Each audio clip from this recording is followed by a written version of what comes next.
Hola, on se retrouve pour un behind the scene édition Halloween, la fête des morts, 31 octobre. Voici la photo qu'on va pouvoir réaliser ensemble. On va voir tout le set design puis quel éclairage pour réaliser cette photo. Voilà, je m'appelle Camille, je suis photographe produit et directrice artistique. Sur cette chaîne, tu trouveras de la photo, du set design, de la retouche en post-production, mais aussi des conseils business pour te lancer en tant que photographe professionnel. J'avais envie de sortir un petit peu des codes d'Halloween, de le orange et noir un peu classique pour le réadapter à mon style photographique tout en restant dans mon univers, c'est-à-dire un univers assez féminin. Avant de commencer le tutoriel, si la vidéo te plaît, n'hésite pas à mettre un petit pouce, moi ça m'aide beaucoup. Et je te montre les coulisses de mon métier si tu as envie de devenir photographe produit. D'ailleurs à ce propos, j'ai une super nouvelle pour toi. Ça fait plus de 6 mois que je travaille de manière acharnée sur mon programme en ligne Creative Studio Academy et je suis super contente de t'annoncer qu'il ouvre enfin ses portes là en octobre. Juste quelque chose à te préciser, les places sont limitées. Je ne peux bien sûr pas prendre tout le monde parce que je propose un coaching individuel. La formation se découpe en deux grandes parties. Une première plutôt créative et technique pour t'apprendre la photographie, le set design, l'éclairage, le studio photo, comment faire un studio photo à la maison. La deuxième partie est consacrée au business, comment booker des clients, comment optimiser ton business. La formation est bien sûr finançable CPF, donc si elle t'intéresse, tu peux proposer ta candidature dans le lien juste dans la légende. Il s'agit là de créer déjà tout ce qui est set design, donc c'est-à-dire toute la scénographie du produit. Bien sûr, j'ai réalisé dans un premier temps le mood board. Dans ma formation Creative Studio Academy, je te montre pas à pas, étape par étape, comment présenter un mood board à ton client.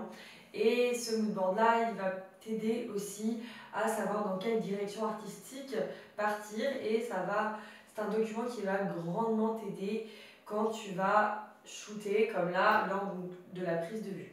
J'ai pu rassembler un certain nombre d'accessoires, notamment des fonds photos, plus plein de petits accessoires. On va commencer par mettre la nappe et attention à bien la repasser pour pas que ça fasse de plis parce que ça se verra clairement sur la photo et ça fera plus de travail en post-prod. J'ai choisi une nappe noire pour représenter le côté sombre d'Halloween. Mais pour amener un petit côté un peu sensuel, un peu féminin qui rappelle la cosmétique pour femmes, j'ai voulu ajouter une nappe rose satinée que je trouve vraiment super belle. Donc on va l'accrocher à un carton plume.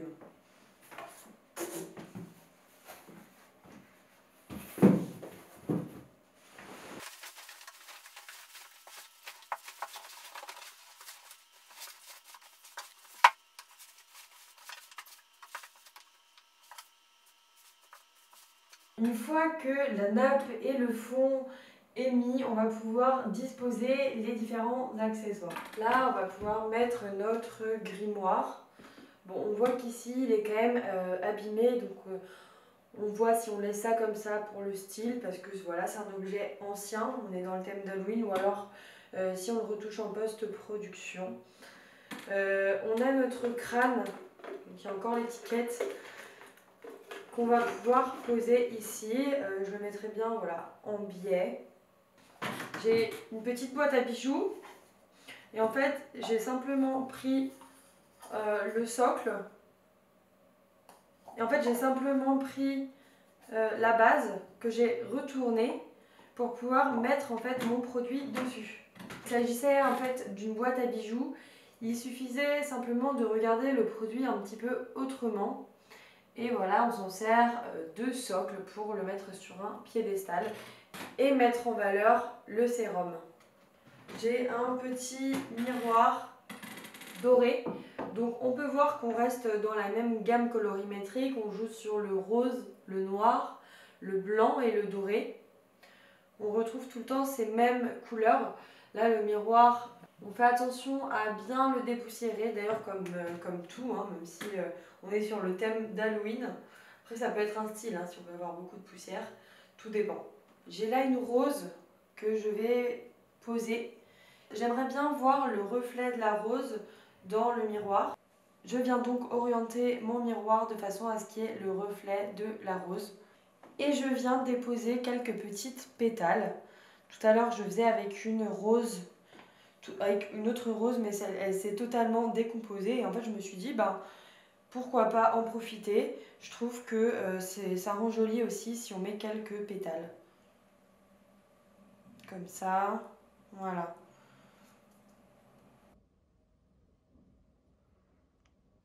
Bon alors là c'est très bien, on a tout notre set design de fait, mais qu'est-ce qui manque?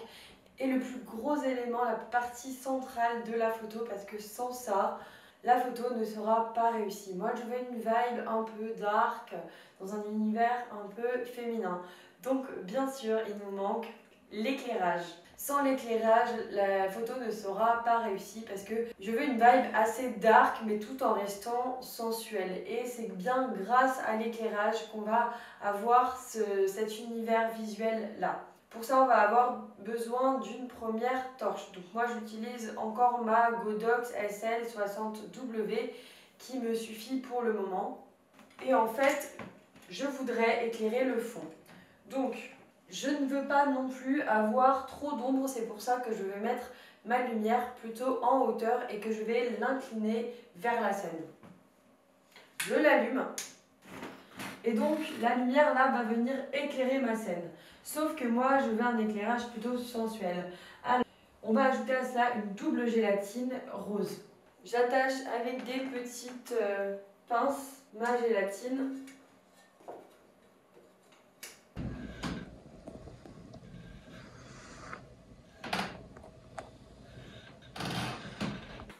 J'ai éteint ma lumière principale qui me permettait de me filmer, donc forcément on va moins bien me voir.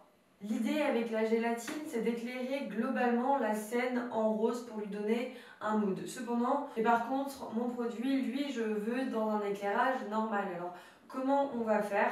Tout simplement, on va mettre un autre éclairage, mais cette fois-ci sans gélatine. Et pour pouvoir éclairer seulement mon produit, on va s'aider d'un cône, ou dit un snoot, que je vais pouvoir attacher sur ma lumière. Il y a au bout un petit nid d'abeille, c'est ça qui va permettre en fait de concentrer la lumière sur un point plus précis. Allez, c'est parti, je le mets sur ma lumière.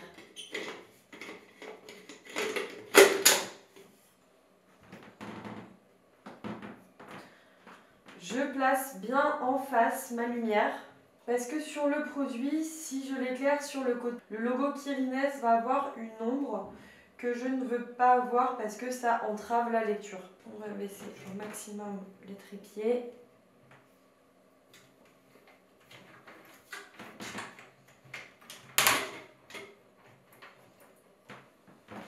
Et là, on voit bien que si je bouge mon cône, voilà, on peut bien concentrer la lumière sur le produit.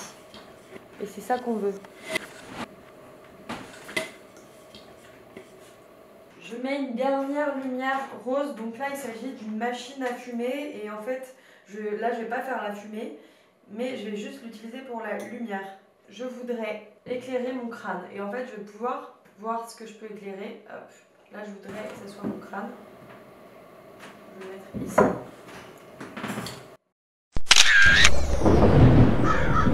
Voilà, on arrive au bout de cette vidéo. J'espère qu'elle t'aura plu, qu'elle t'aura inspiré et qu'elle t'aura donné envie de recommencer chez toi une photo spéciale Halloween. Alors bien sûr, tu peux choisir le produit de ton choix ou alors répondre à un besoin client tout en adaptant ton éclairage, ton set design selon ce que tu veux. Tu peux très bien partir sur d'autres couleurs. Moi là, c'est juste une inspiration. Et n'hésite pas à rester dans ton style photographique. Si la vidéo t'a plu, tu peux mettre un petit like.